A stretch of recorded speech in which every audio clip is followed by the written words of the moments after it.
Hello guys, welcome back to Pragati classes. तो आज की इस वीडियो में करेंगे chapter 5 periodic classification of element के सभी इंपॉर्टेंट क्वेश्चन जो कि 2 मार्क्स में पूछे जा सकते हैं या फिर 3 मार्क्स में पूछे जा सकते हैं। सारे क्वेश्चंस को हमने कवर किया है। प्लस में इन सारे क्वेश्चंस को करने के बाद आपको जो फुल चैप्टर जो है ना अच्छी तरीके से समझ आ जाने वाला है, क्योंकि हर टॉपिक से हमने क्वेश्चंस उठाए हैं और एक अच्छा ओवरव्यू पता चल जाएगा कि नए टाइप का जो क्वेश्चन है ना वो किस तरीके से पूछा जाता है। कई बार क्या होता है, आपको आंसर तो पता होता है लेकिन क्वेश्चन समझ में ही नहीं आता कि पूछा क्या है। तो वो सारी चीज़ें भी आपको यहाँ से क्लियर होंगी। तो स्टार्ट कर लेते हैं क्वेश्चन नंबर 1 से। Did Dobereiner trade also exist in the column of Newland law of actives?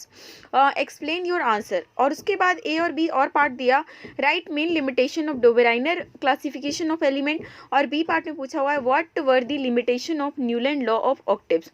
अब ये जो पीरियोडिक टेबल है, मॉडर्न पीरियोडिक टेबल हम सब ने याद किया है, लेकिन सबसे पहले कोशिश किया था डोबेराइनर ने, उसके बाद न्यूलैंड्स ने करा, उसका अपना नियम था, ठीक है ना। तो इसको लेकर भी कभी कभार क्वेश्चन पूछ लिया जाता है, इस वजह से मैंने इसको भी ऐड ऑन कर लिया है।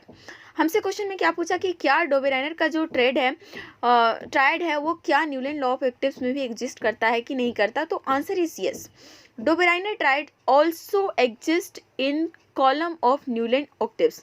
अगर आप इस एलिमेंट को कंसिडर करो like lithium, sodium and potassium, जो कि प्रेजेंट है second column of Newland octaves में, और इसके साथ साथ ही वो किस में एग्जिस्ट करता है, डोबेराइनर के ट्रायड में भी ये चीज़ें एग्जिस्ट करती है। तो जिस वजह से हम ये कह सकते हैं कि डोबेराइनर ने जो ट्रायड अपने बनाए थे वो काफ़ी हद तक ठीक भी थे, लेकिन लिमिटेशन क्या क्या निकल कर आई थी वो भी हम डिस्कस करेंगे। बट जो भी उसने ट्रायड अपना बनाया था वो न्यूलैंड लॉ ऑफ ऑक्टेव्स में भी पाया गया। अब उसके बाद नेक्स्ट क्वेश्चन हमसे फर्स्ट ए पार्ट में क्या पूछा हुआ है कि क्या लिमिटेशन था डोबेराइनर क्लासिफिकेशन में। The main limitation of Dobereiner classification of element was that it failed to arrange all the then known element in the form of triad of element having similar chemical properties। वो fail हो गया था उन, मतलब कि जितने भी element उस टाइम तक वो मतलब लोग जानते थे उनको भी अच्छी तरीके से वो अरेंज नहीं कर पाया प्रॉपर्टी को सिमिलर करते हुए। डोबेराइनर सिर्फ और सिर्फ 3 ही ट्रायड बनाने में सफल हो पाया, और जबकि उस टाइम पे और भी एलिमेंट फाउंड हो चुके थे। अब उसके बाद सेकेंड पार्ट में हमसे पूछा हुआ था कि जो लॉ ऑफ ऑक्टेव्स था न्यूलैंड का, उसमें क्या परेशानी थी। Newland law of octaves was applicable to the classification of elements up to calcium only. जब उसका लॉ ऑफ ऑक्टेव्स का क्लासिफिकेशन आया न्यूलैंड का, उसका क्या कहना था कि जो पहला एलिमेंट है और 8वां एलिमेंट, उन दोनों का जो है हमेशा कैरेक्टर्स हैं वो मैच होंगे, और सारे गामा पाधा निसा इस तरीके से उसने सेट किया था सब कुछ। तो जो आपका लॉ ऑफ एक्टिव्स है उसका ये वाला सीन है ना, वो उसका अप्लाई नहीं हो पाया ज़्यादा दूर तक, सिर्फ और सिर्फ कैल्शियम तक ही अप्लाई हो पाया। Also he assume that only 56 element existed.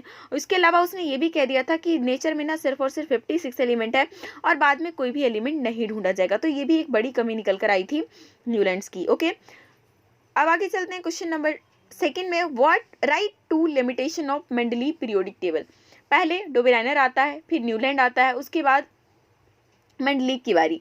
Mendeleev काफ़ी अच्छा बनाता है, थोड़ी सी कमी रह जाती है, बट यहाँ पर हमसे क्वेश्चन पूछा हुआ है कि आप लिमिटेशन बताओ मेंडलीव पीरियोडिक टेबल में क्या था। Element that show large variation in their physical and chemical properties were added to same group of the periodic table. ऐसे एलिमेंट जिनमें वेरिएशंस काफ़ी ज़्यादा देखने को मिल रहे थे, चाहे उनकी फिजिकल प्रॉपर्टी के बारे में बात करें चाहे केमिकल प्रॉपर्टीज़ के बारे में बात करें, बट फिर भी जो है मेंडलीव ने उसे सेम ग्रुप में रख दिया था। ये काफ़ी बड़ी कमी देखने को मिली। Mendeleev could not fit hydrogen at a particular place in the periodic table, और मेंडलीव जो है हाइड्रोजन को एक पर्टिकुलर प्लेस नहीं दे पाया था मॉडर्न पीरियोडिक टेबल में। इसके अलावा 2-3 कमियां आपकी एनसीईआरटी बुक में आ रहा है, आप उसे भी देख लेना। बाकी यहाँ पर हमें क्वेश्चन में हमसे 2 लिमिटेशन पूछा था, इसलिए हमने 2 लिमिटेशन ही लिखे हैं। नेक्स्ट क्वेश्चन है, why helium, neon and argon are called inert gases. Helium, neon और ऑर्गन को हम इनर्ट गैसेस क्यों बोलते हैं। So answer is helium, neon and argon are called inert gases because they are stable and non-reactive। inert gases इसलिए बोलते हैं क्योंकि ये stable है और ये किसी से react भी नहीं करते। These belongs to 18 group of periodic table। ये periodic table के 18वें ग्रुप से बिलोंग करते हैं। इनका आउटर मोस्ट शेल पूरी तरीके से कंप्लीट होता है, ना इनको कुछ लूज करना है ना इनको कुछ कोई इलेक्ट्रॉन को गेन करना है अपने आउटर मोस्ट शेल में, इस वजह से इनकी वैलेंसी होती है 0। नेक्स्ट क्वेश्चन है, why is the position assigned to hydrogen in the periodic table considered anomalous. So question है हमारा बेसिकली कि हाइड्रोजन की पोजीशन जो है मॉडर्न पीरियोडिक टेबल के अंदर एनएमएलएस क्यों माना जाता है। ठीक है ना, एनएमएलएस का मतलब होता है नॉर्मल से हटके, बाकी सारी चीज़ें बिल्कुल सही है, लेकिन हाइड्रोजन की प्लेसिंग को लेकर हमेशा से प्रॉब्लम रही है और इस वजह से एग्जाम में इसका क्वेश्चन भी पूछ लिया जाता है। So answer is hydrogen resembles both alkali metals and halogens. Hydrogen की ऐसी प्रॉपर्टी है ना कि उसके अंदर वो कभी कभी तो एल्कली मेटल की तरह दिखता है तो कभी कभी हैलोजन की तरह दिखता है। It can lose one electron like alkali metal, ये अपना एक इलेक्ट्रॉन लूज कर सकता है जिस तरीके से सारे एल्कली मेटल करते हैं, and also gain one electron like halogen, और इसके अलावा वो एक इलेक्ट्रॉन को गेन भी कर सकता है जैसे कि हेलोजन करते हैं। Like halogen it forms diatomic molecule and combines with metals and non metals to form covalent compound, और हेलोजन की तरह क्या करता है, ये डाइएटॉमिक मॉलिक्यूल बना सकता है, मेटल के साथ कंबाइन हो सकता है, नॉन मेटल के साथ कंबाइन होकर कोवलेंट बॉन्ड कंपाउंड भी बना सकता है। Therefore position assigned to hydrogen in a periodic table is considered anomalous. तो जिस वजह से जो पोजीशन दी गई है हाइड्रोजन को उसे हम क्या मानते हैं, एनएमएलएस मानते हैं, नॉर्मल से हटके मानते हैं, क्योंकि कभी किसी को क्लियर ही नहीं हो पाता है कि हाइड्रोजन को बेसिकली रखे कहाँ। नेक्स्ट क्वेश्चन है how does the tendency to lose electron change on moving down in a group and why. Electron को लूज करने की टेंडेंसी जो है, अगर हम पीरियोडिक टेबल में डाउन द ग्रुप जाते हैं तो किस तरीके से जो है क्या होता है और क्यों होता है। ठीक है ना, ये हमसे क्वेश्चन पूछा हुआ है। On moving down a group the number of shells increases at each succeeding element. जैसे ही आप डाउन मतलब ग्रुप में नीचे नीचे जाओगे ना तो उसमें क्या होता है कि नंबर ऑफ सेल्स बढ़ते हैं, अगर पहले में एक है तो दो होगा, फिर तीन होगा, चार होगा, इस तरीके से होता है। As a result the valence electron lies farther away from the nucleus. इससे होगा क्या, जैसे जैसे उसमें नंबर ऑफ सेल बढ़ते रहेगा इसका मतलब वो न्यूक्लियस से जो बैलेंस इलेक्ट्रॉन है उसकी दूरी काफ़ी बढ़ जाएगी। Therefore, the force of attraction between nucleus and the electron decreases and tendency to lose electron increases down the group। जिस वजह से होगा क्या कि न्यूक्लियस और इलेक्ट्रॉन के बीच में जो फोर्स ऑफ अट्रैक्शन है वो कम हो जाएगा और जिस वजह से वो इलेक्ट्रॉन को लूज करने की टेंडेंसी उसकी बढ़ जाएगी। ठीक है ना, और तो यही एक रीज़न है जिसकी वजह से मेटल जो है सबसे ज़्यादा लूज करने की प्रॉपर्टी रखता है और सारे के सारे जो मेटल है वो आपको इस साइड ही दिखेंगे। ठीक है ना, और उसके बाद आगे चलते हैं नेक्स्ट क्वेश्चन में। How does the metallic character of an element vary as we go down in a group. अब हमसे यही पूछा हुआ है, क्वेश्चन वही है कि अगर आप ग्रुप में नीचे जाते हो तो मेटालिक कैरेक्टर किसी भी एलिमेंट के साथ उसका क्या होता है, आपको रीज़न भी देना है। Metallic character increases down a group due to increase in atomic size. Metallic जो कैरेक्टर है अगर आप डाउन द ग्रुप जाओगे तो उसका जो है मेटालिक कैरेक्टर बढ़ता जाता है। क्यों, क्योंकि एटॉमिक का साइज बढ़ रहा होता है।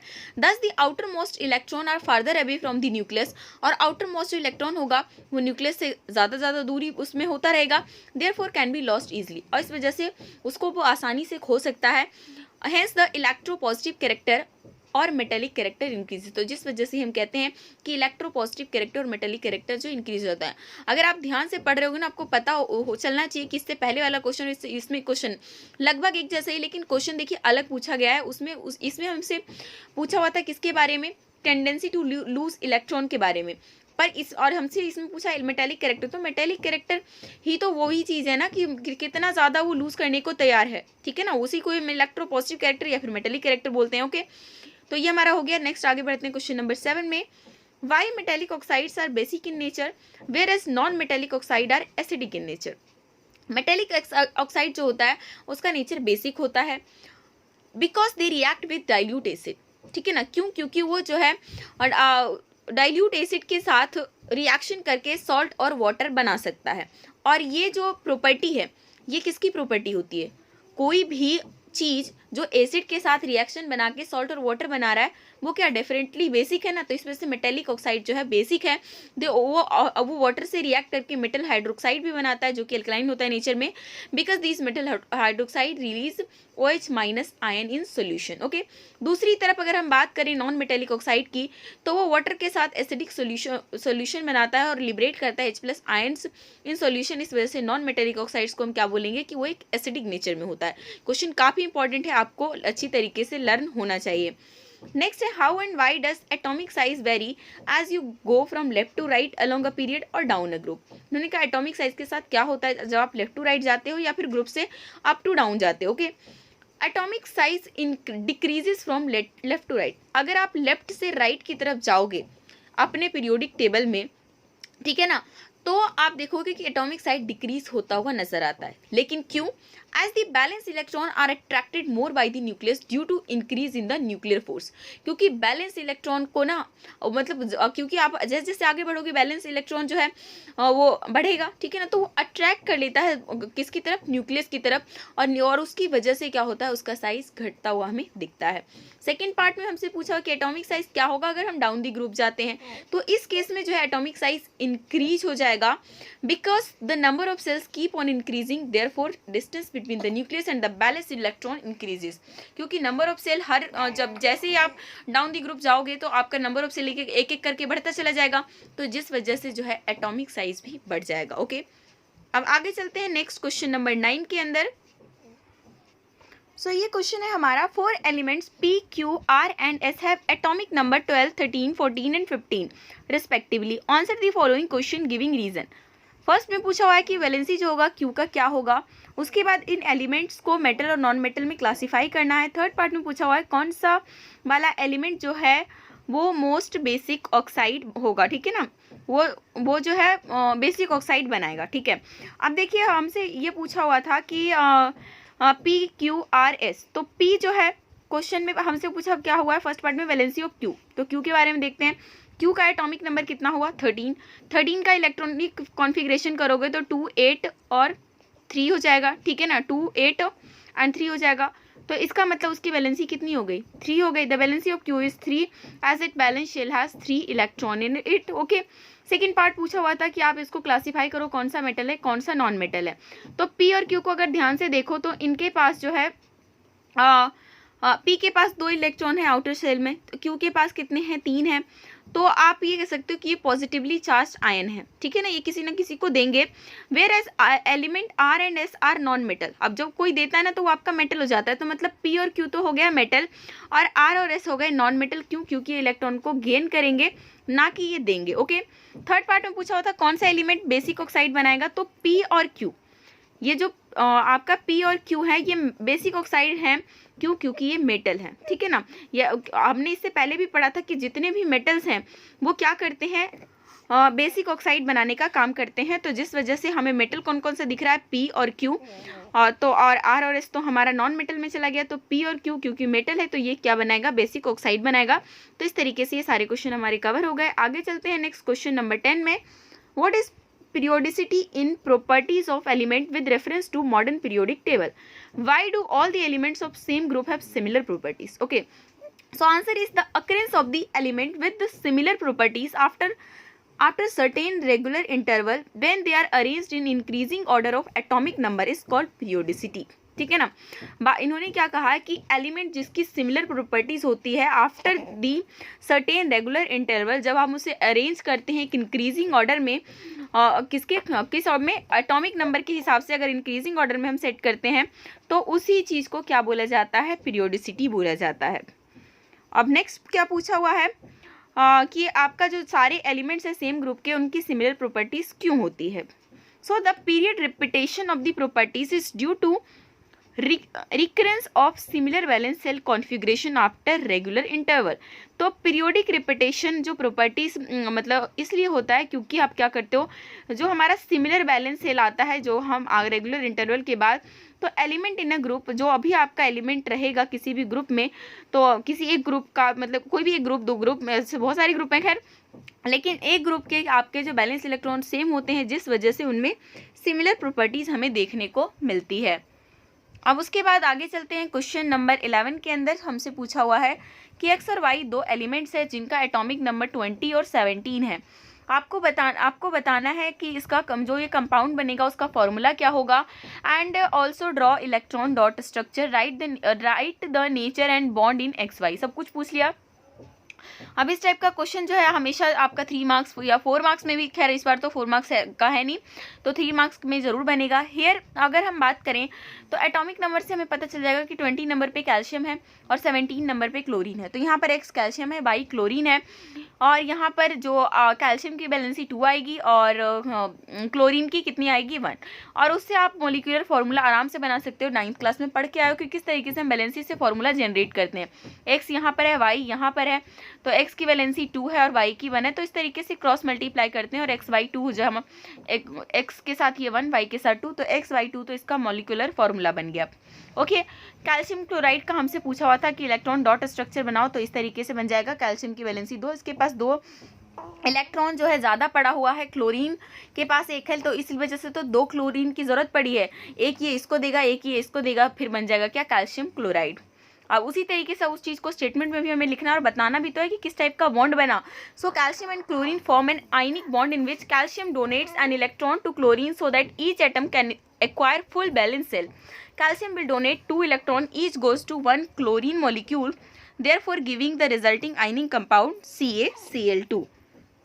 और हमारा लास्ट क्वेश्चन है, an element x has mass number 35 and the number of neutron is 18, identify the group number and period of x।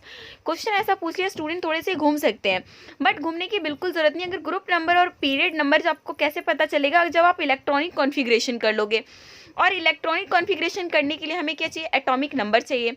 Atomic number का फॉर्मूला जो है पढ़ के तो हालांकि हम 9th क्लास में आए हैं, लेकिन आप यही तो पेपर एक है, जबकि अब आपसे जो है आपके पेपर का लेवल थोड़ा सा अच्छा हुआ है, जिसमें ये चाहते हैं कि आपको प्रीवियस क्लास का भी थोड़ा मतलब पता होना चाहिए।